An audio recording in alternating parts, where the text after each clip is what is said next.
So next up, guys, got a roller truck here that's in good shape. So it's a 1992 white GMC. It's a WIA model, maybe like a 48T. Just a little sleeper truck, pre-emissions. It's got the good Detroit 60 series, 12.7 liter diesel in it. I think it's like 400 to 450 horse there. 9-speed Eaton Fuller manual transmission, all aluminum rims. It has been farmer owned. Kept in good shape.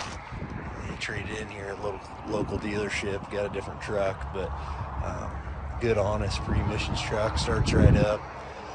Mechanically seems to be in good shape. So I'm here with Trey. He's gonna fire it up.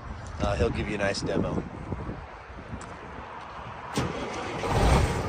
Fires right up there, nice and easy. And I did do a blow-by test for you, video, I guess. There did a blow-by video for you, and it checks out real well, guys.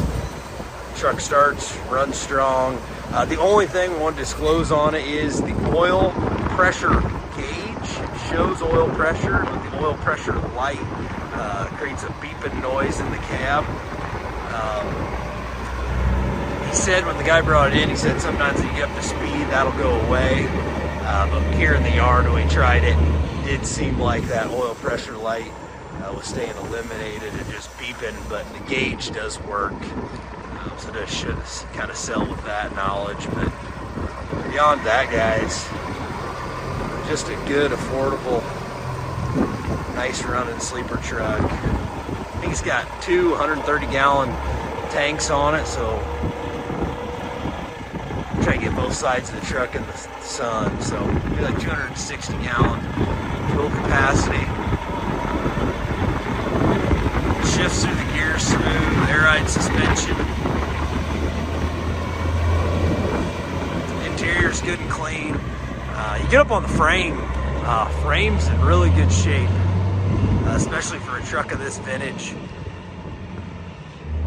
So there's just a quick little demo, guys. I'll let Trey kind of take off with it and park it. 1992 white GMC WIA model sleeper truck, farmer owned. Nice running machine as far as all that's concerned. So go, guys, at auction time at Old 20 Auctions.